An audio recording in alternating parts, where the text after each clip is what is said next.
नमस्कार दोस्तों। उम्मीद करता हूँ आप लोग बहुत बढ़िया होंगे। देखिए, आज हम आपके लिए नया टॉपिक लेकर आए हैं, हाइट एंड डिस्टेंस।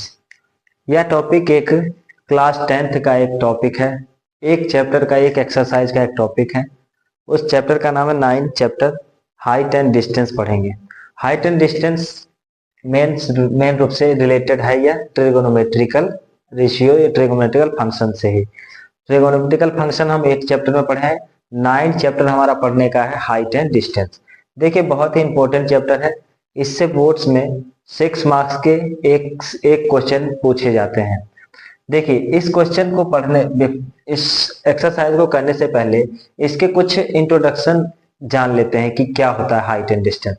देखिए, हाइट होती है किसी चीज का, हाइट, लेंथ, एल्टीट्यूड जिसे कहते हैं, और डिस्टेंस होती है दूरी। यानी हाइट और दूरी हम पढ़ेंगे इस चैप्टर में। देखिए, पढ़ने से पहले इसमें दो एंगल होते हैं। इसमें कितने एंगल होते हैं? दो। दो एंगल पढ़ने को है। पहला एंगल होता है हमारा, पहले एंगल की बात करें तो पहला एंगल कहलाता है angle of elevation. Angle of elevation.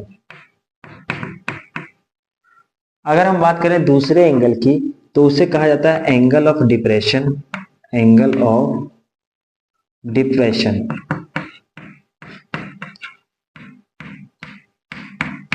इसमें दो एंगल पढ़ेंगे हम, angle of elevation and angle of depression. अब देखिए, एंगल ऑफ एलिवेशन और एंगल ऑफ डिप्रेशन होता क्या है।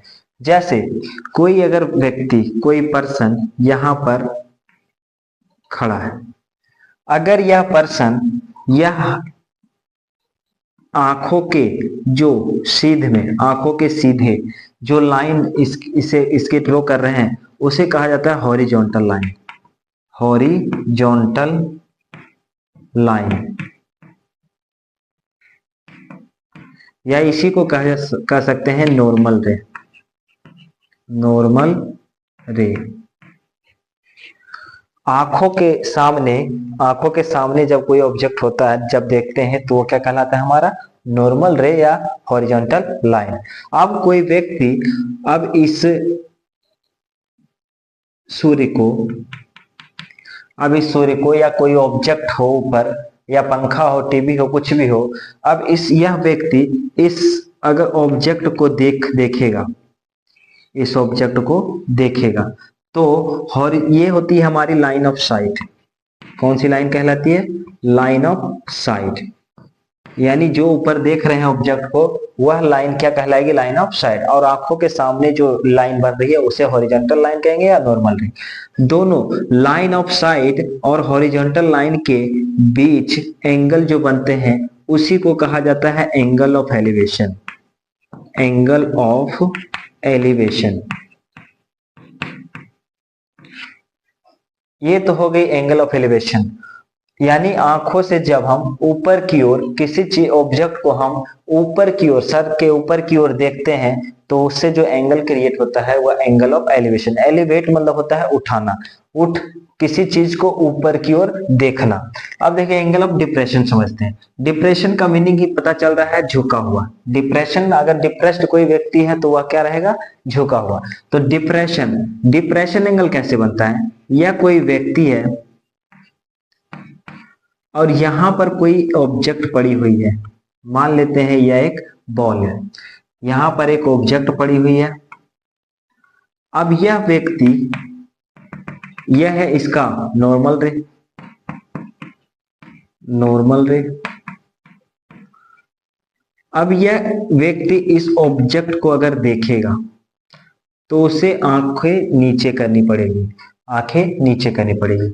अब देखिए, यह व्यक्ति इस ऑब्जेक्ट को देख रहा है, तो जो नॉर्मल रे और लाइन ऑफ साइट, जो देखने से लाइन बन रही है वो क्या कहलाती है? Line of site.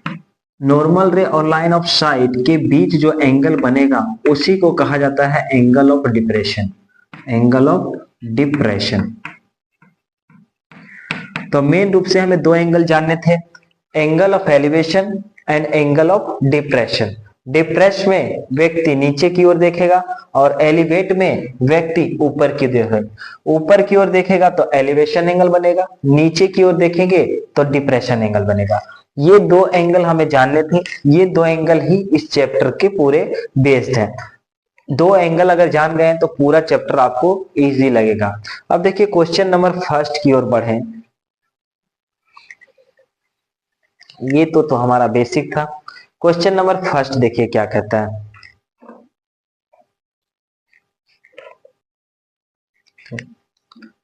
देखिए क्वेश्चन नंबर फर्स्ट चलते हैं एक्सरसाइज 9.1 का। कहता है a circus artist climbing a 20 metre long rope which is tightly stretched and tight from the top of the vertical pole to the ground.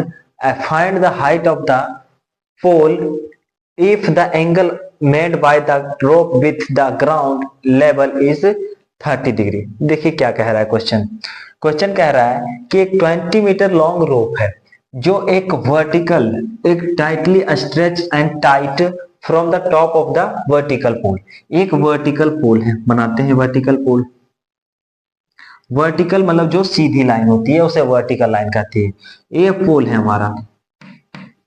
कहता है इस पोल के टॉप से, इस पोल के टॉप से एक क्या बंधी हुई है, रस्सी, रोप बंधी हुई है। इस पोल के टॉप से हमारा एक रोप बना हुआ है जिसकी लेंथ जो है कितनी मीटर है, 20 मीटर दी हुई है। और जो यह रस्सी है, रोप है, वह ग्राउंड के साथ कितने डिग्री का एंगल बना रहा है, 30 डिग्री का एंगल बना रहा है। तो कह रहा है कि हाइट बताइए पोल की। पोल की क्या बतानी है, हाइट, h। तो मान लेते हैं ये ट्रायंगल बन रहा है हमारा ABC।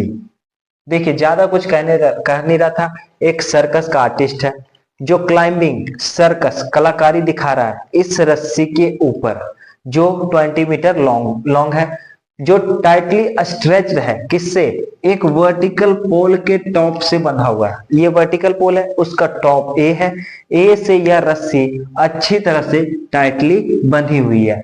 तो कह रहा है जो vertical pole to the ground, ground के साथ यह सी पॉइंट हमारा ग्राउंड है, ग्राउंड के साथ यह बंधी हुई है। देन कह रहा है find the height of the pole. तो पता करें पोल की हाइट, पोल की height. If the angle made by the rope with the ground is level is 30 degree. जो रोप के द्वारा ग्राउंड लेवल के साथ एंगल क्रिएट हो रहा है वह कितना हो रहा है, 30 डिग्री। देन फाइंड करना है ए बी यानी हाइट ऑफ पोल। तो लेट अस अज्यूम कर लेते हैं हम, लेट कर लेते हैं height of pole, height of pole. Height of pole क्या मान लेते हैं हम, मान लेते हैं h होगा, h मीटर मान लेते हैं। अगर मीटर में दिया हुआ है तो h मीटर मान लेते हैं। अब चलेंगे क्या, जो ट्रायंगल दिया हुआ है हम उस ट्रायंगल की बात करते हैं। किसमें, in right angle, right triangle किसमें, ABC में, ABC में, जिसमें क्या है, B हमारा 90 डिग्री है। अब देखिए अब इसमें करना क्या रहता है, जो हमें पूछ रही है साइड और जो दिया हो, या जैसे ए बी साइड हमसे पूछ रही है और जो साइड दिया हो, दिया हुआ साइड क्या है, AC। आप ये भी ये कर सकते हैं, या तो इसका उल्टा आप दिया हुआ साइड को ऊपर लिख सकते हैं और जो पूछ रहा है साइड उसको नीचे लिख सकते हैं, AC अपॉन AB भी लिख सकते हैं। या तो आप ये कीजिए या तो ये आप कीजिए, दोनों का वैल्यू सेम ही आएगा। तो देखिए जो हाइट पूछ रहा है हमसे वो लिखते हैं, हाइट क्या पूछ रहा है, AB, और जो दिया हुआ साइड है AC, length of rope AC दिया हुआ है। अब देखिए AB इस पोल की अगर ये एंगल है तो एंगल के अपोजिट साइड क्या कहलाती है, परपेंडिकुलर। तो ये हो गया हमारा परपेंडिकुलर, AB हमारा परपेंडिकुलर हो गया।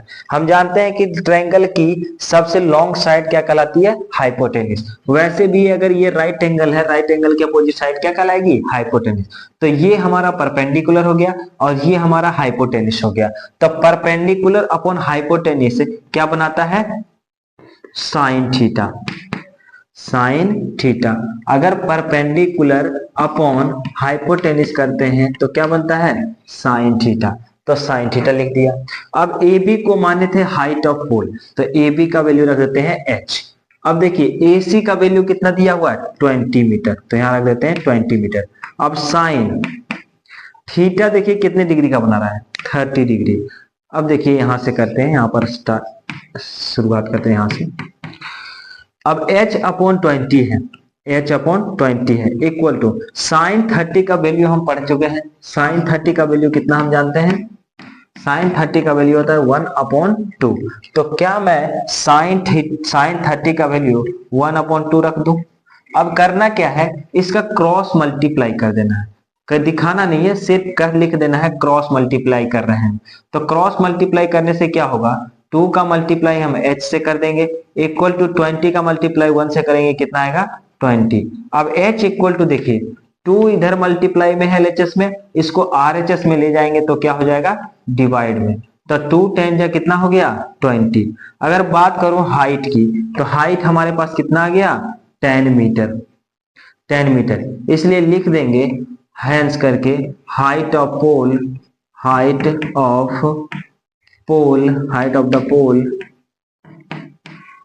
Is 10 metre. ये हो गया हमारा पहले का आंसर, लिखिएगा इसे।